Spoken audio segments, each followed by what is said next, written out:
I'm Ashton Addison from Blockwest Capital for Investment Pitch Media, and today on the Crypto Coin Show we have Jeff Schumacher, founder and CEO of NAX Group. Jeff, welcome to the show, and it's a pleasure to see you again. Thanks, Ashton. Good to see you too, bud. You're very welcome. Excited to dive into NAX Group, ESG and Web3, and how can you commercialize ESG, profit from it, and make it more than just sustainability, which of course is important as well. I would love to start off our conversation by just hearing a little bit on your background in finance and blockchain and how that led to you starting NAX Group. Yeah, I've been in the space for about 25 years now, mainly in the innovation side, and mostly in working within corporate environments and being able to extract value out of those environments, which I think is pretty unique. So, the last platform I founded was Digital Ventures. That grew to be the largest corporate incubator and outsourced corporate venture capital firm in the world. It's fully acquired and owned by Boston Consulting Group. Then back in 2018, we founded NAX, which stands for New Asset Exchange. And we've been working on that now for a little over 4 years. And it's grown quite big now. So we're a global firm. We're headquartered here in North America, in California. We have operations in Europe and operations in Asia. And it's a unique platform. It works on one side. It has its corporate members that are supply. We work with corporate data sets, and we take those data sets that are at scale. And data sets could be like customers, accounts, revenue, what have you. And we turn them into new digital products using our software. And then we're able to extend a lot of those products into exchange tradable products. And then we have 100 institutions on the other side that are very interested in those products as we develop them. So that's kind of this captive ecosystem we create. And you can kind of think about our corporate members, and we're onboarding about 40 of them right now. They're our supply, and then our institutional members are our buy, and we put the two together. Mm-hmm. Very cool. And from what I understand, you're fitting in ESG into this as well, and obviously sustainability is important. Maybe you can just touch on exactly what that focus is for people who aren't familiar with ESG and why it's important to incorporate that. Yeah, I think most public companies have a sustainability initiative, and what I would say it's a lot of them are focused on getting their shop in order, right? And they're trying to figure out how to reduce their footprint, get to net zero. They've incorporated a chief sustainability officer to help do that. But when we have conversations with them, very few have any idea how they're going to make money from it. And if you don't make money from it, you're not going to do it long term. So, our platform and our software in there really helps enable the commercialization of of the ESG and the S. And then G is kind of an enabler that goes across. And so when you look at the products that we have going into market, they index either into the E of the world or the S of the world. Sometimes they're small e, capital S. Sometimes there's, capital E, small s. But if you go across the board, our platform has a unique capability of commercializing ESG and allowing our corporate members to make money from it, which I think is a big thing when our planet's a bit on fire, and there's a lot of things we can do socially as well. Definitely, and I think sustainability is becoming ever more important with climate change and globalization. And there's been this narrative from the people that aren't really in the blockchain world, that are in traditional finance or just in the news, that blockchain was causing a huge carbon footprint. And it seems like there's been a lot of steps towards solving that. Where do you see that at as how much impact it's actually having negatively towards the world, and how much the blockchain industry is sort of working to fix that right now? Well, yeah, I think it's just technology, right? So you have, I think the early forms of the blockchain technology was this idea of proof of work, right? You do something to get something. And that's where you see the carbon footprint go up, because you're expending a lot of energy to solve the puzzles or what they're doing in the proof of work side. And then you see the enhancement to, in essence, what's proof of stake, and that uses a fraction of the energy to accomplish the same thing. And I think that's why you saw the Ethereum merge into the proof of stake platform. I think that's why you're going to see long-term things that if, and I'm not a proponent of investing in crypto. I don't really, I'm a proponent of investing into crypto projects that have fundamentals. Otherwise, just trying to game it for a currency. I don't think there's going to be a global cryptocurrency. I don't think that's going to happen. And you're not, and the store of value, I think, is going to be predicated on the fundamentals of a project. So you look at that, I think you see long-term Bitcoin fairly challenged because most of the monetary funds or the asset managers have ESG mandates and are going to have a hard time putting money into something like Bitcoin. And second of all, it doesn't do anything. So I would get more into what you've seen, what Vitalik did in ETH and the Ethereum guys there and creating proof of stake. That project's got fundamentals. I think we see some other ones, like we're pretty heavily invested in Algorand because of the decentralized finance capabilities that software brings. And that's what we're pretty interested in as well. And really just looking at, our view is Web3 is a technology. You should look at the utility of the technology and be focused on that. And I think that utility is around the trust function that it can enable. If you look at Web 2, it enables the function of time, right? It's easier to shop on your phone than it is to go into a store. It's easier to Google something than go to a library. So you're really solving time. And I think in 2001, you saw a lot of companies that said, hey, we're valuable because we're something.com, right? And a lot of those companies went away. I think now you fast forward to Web 3 and you've got the utility of trust.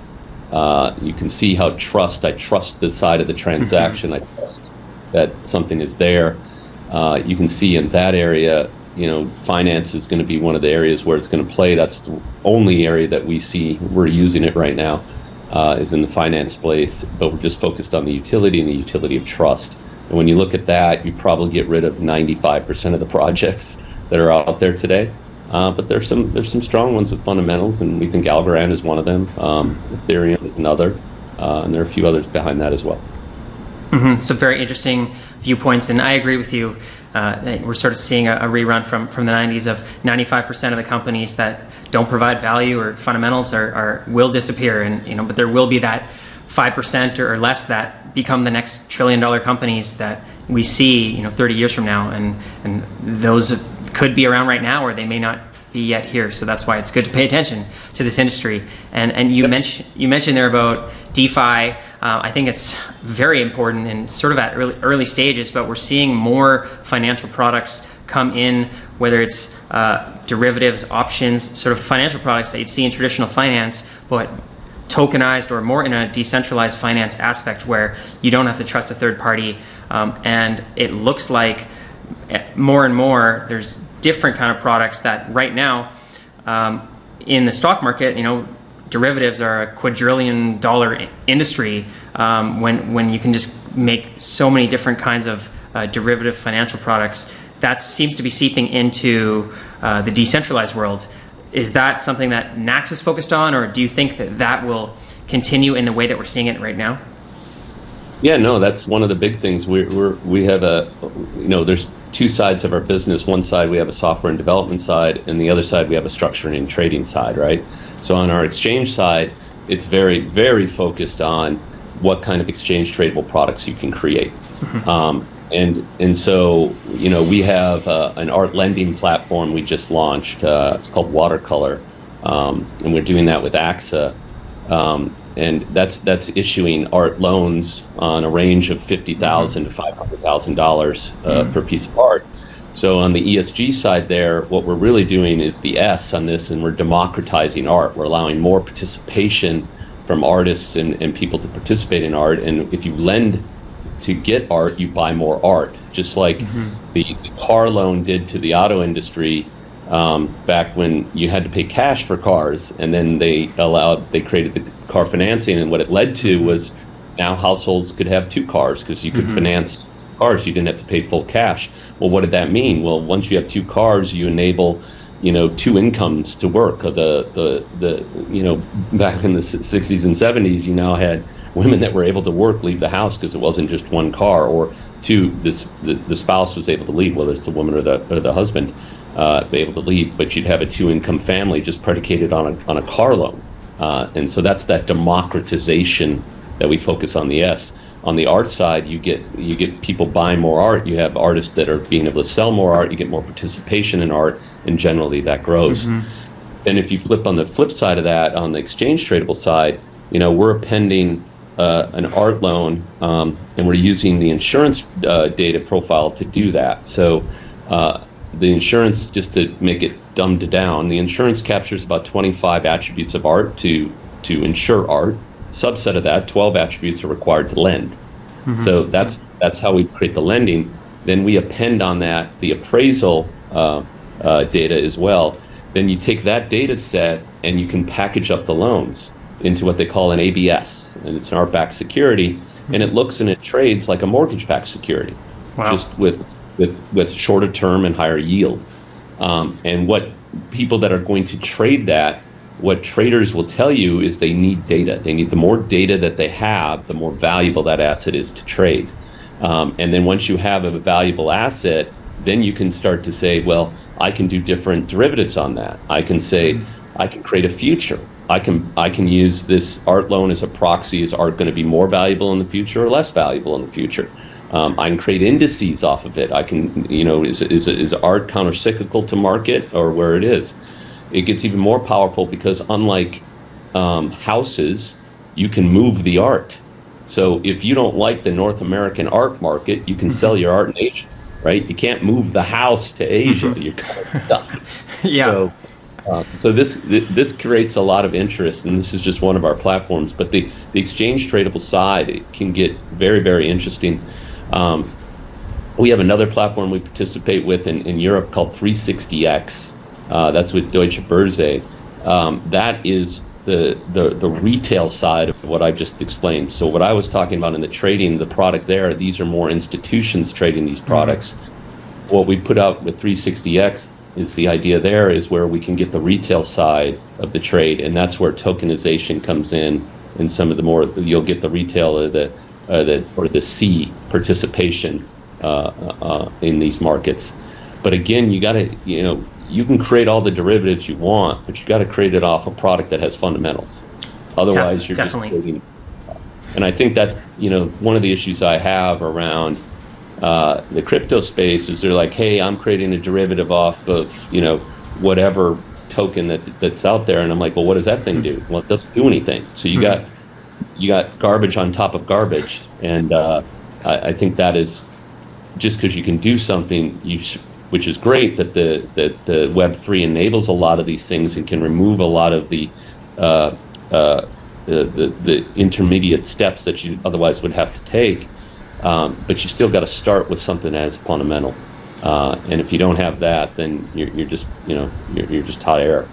So I completely agree, and it's clear that this technology, through the tokenization or through NFTs with art, if you can get art that actually has value, and there's a lot of art that really isn't in the Web3 space yet. Once that technology merges into that, we started seeing it last year with the rise of NFTs and digital art, but for the most part, it seemed like it got overtaken by profile pictures and monkeys and apes. But I did see, through some of these platforms on what the kind of thing that you're talking about tokenizing art and bringing utility to it, whether it was, the most common use cases I've seen through the new profile picture art was with CryptoPunks or Bored Apes that actually has some sort of floor. Whether it has fundamental value or not, it's another discussion, but something that was worth over $100,000, they're able to get collateral of 20, 30, 50% and tokenize that and get a loan to buy more art or use it in DeFi. And I've also seen this fractionalization where, say you had a Monet painting or something, you could divide that by 1 million pieces through blockchain technology and sort of sell it on a retail space to have everyday investors invest into something that they would normally not be able to afford. Is that something that you think will be a continuing trend as more artwork comes into the Web3 space? Well, yeah, I think I might separate you into two buckets. I think the Bored Apes conversation and the NFT, it's things centered around that. I think that's more of a membership than it is art. You're paying for a membership. You're paying to be a part of this little club. It's no different in my mind than the Soho House or any one of those elite memberships that you can have. And they just have added benefits. A dynamic benefit to that thing that you bought, that ticket, that card, that NFT, whatever it be. That's a membership thing, and I think that's not art. And people that try to pretend it's art are probably going to find themselves in a pretty bad spot in a year or two or three. But if they do it as a membership and a loyalty kind of play, and you got to pay to play and all that kind of stuff, there's probably some real opportunity there. But there's only so many of those probably we'll see. On the other side, the tokenization and fractionalization of art, you don't necessarily need a Web3 platform to do that. You can go fractionalize a piece of art today if you wanted to and say, hey, Ashton, I'll sell you 1/10 or 1/100th of this Monet. And the question is does it have liquidity? Is there a market to make that trade? And this is where I would say, art kind of mimics a little bit of the carbon market and the carbon offsets. Our exchange partners trade hundreds of millions of contracts in carbon offsets, and they make no money, like a few $1 million. And the reason for that is it doesn't trade more than once. It's just a tax. You're buying an offset, but you're not buying an offset and then trading it to somebody else, right? There's no other counterparty on that trade. And when you don't have that, you don't have liquidity. And when you don't have liquidity, you're not going to make any money. And so, what we're focused on the E part of the ESG, we're looking at one platform. We're trying to create a platform around carbon removal versus carbon offset.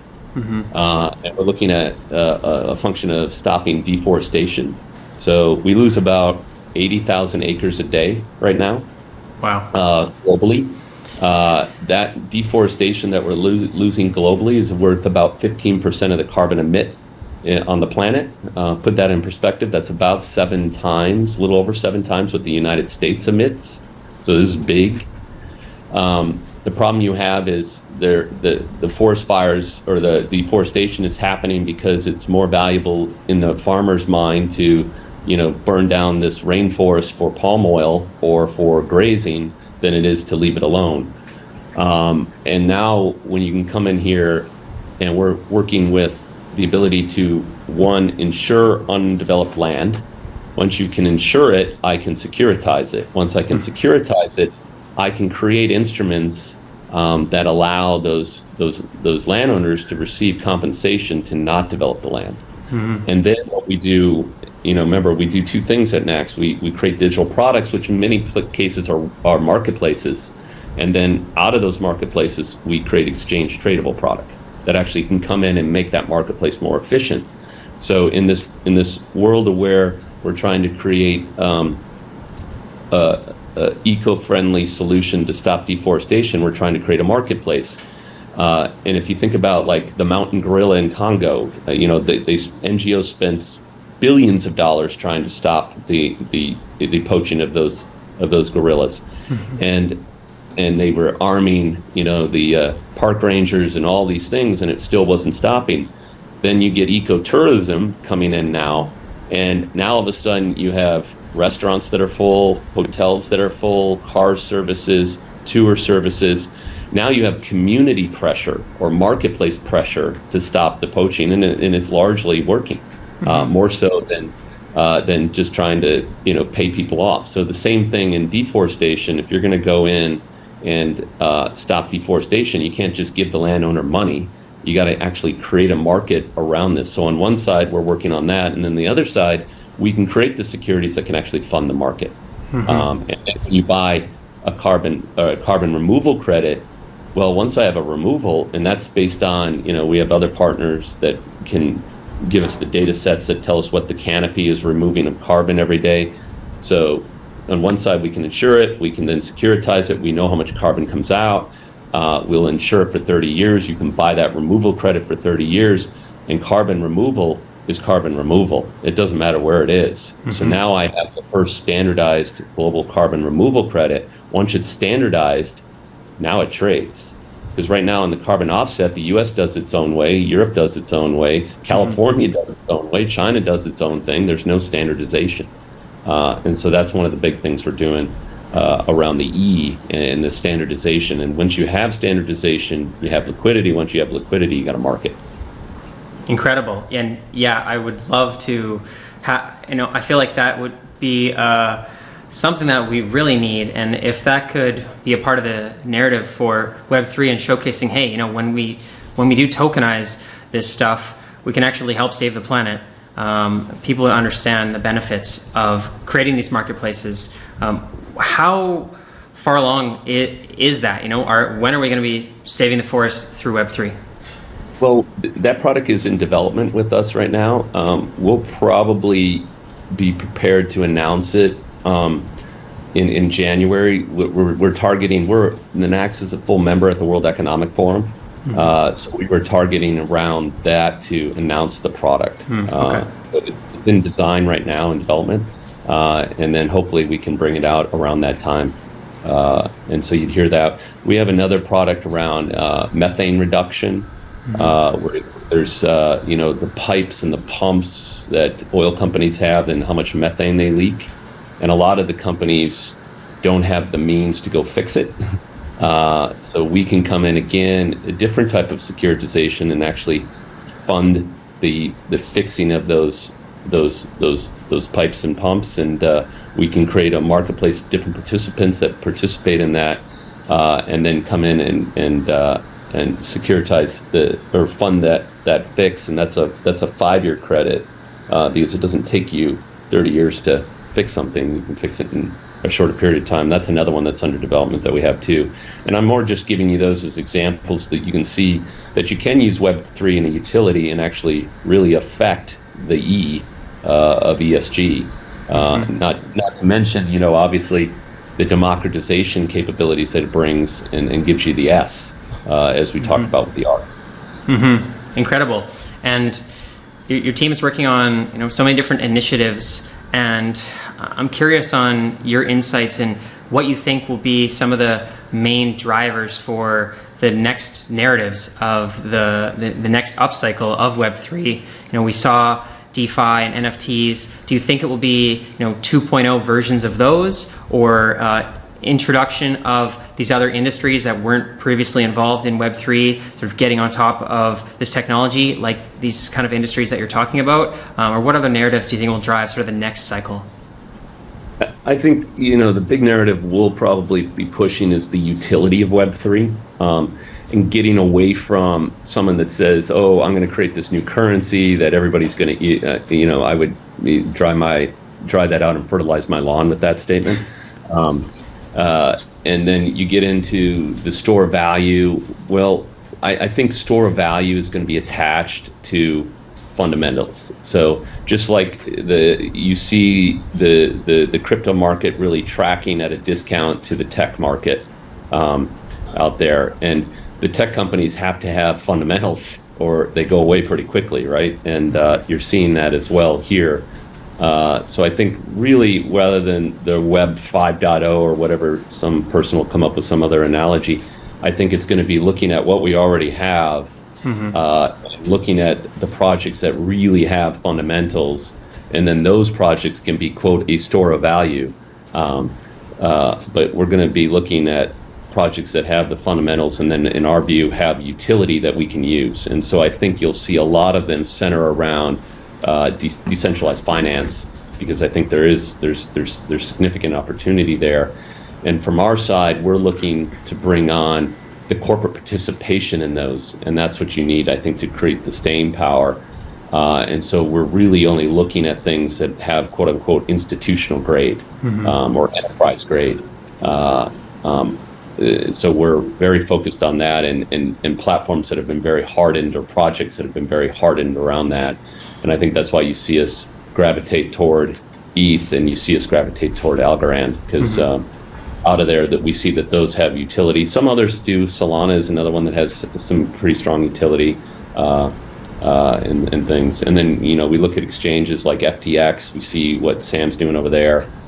We think that's got, great promise in how he's kind of thinking about the market and expanding it in the FTX universe. We kind of see the same thing. We're just really focused on the institutional or enterprise side. Definitely. Incredible insights, Jeff. And for the viewers that want to follow along with some of these initiatives that NAX is working on and your work as well, what's the best way for them to learn more? I think, we obviously have our website and we put some of the projects out there. We're very confidential in what we do. So even the projects that I'm announcing, there's a host of other ones that we're doing that we just don't talk about yet.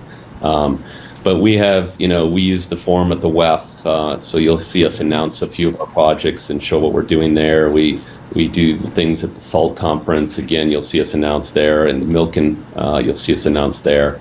And then, our communications team uses LinkedIn and some of the other forums to put some of our product out. And then at the same time, we're hiring. We're hiring, I think, close to 2 to 3 people a week right now. So even in this market, we're kind of counter-cyclical to it, and we're growing in that way. So we're growing, and we're here in California and in Los Angeles and Manhattan Beach. We got teams in Palo Alto, teams in New York. Tampa, Florida is scaling significantly for us. Then over in Europe, we have our lab in Geneva, and then we're in Zurich, we're in Paris, we're in Frankfurt, we're in Munich, we're in London. Wow. And we've got teams now in Vietnam and in Ho Chi Minh City, and we're about ready to open up Sydney as well. So lots of places to interact with us, and lots of things to come. Very exciting. Well, thank you so much for the insights, Jeff. I will leave those links in the description box below, and I appreciate you taking the time, and let's follow up in the near future. Yep, good to see you again, my friend Ashton, and talk soon.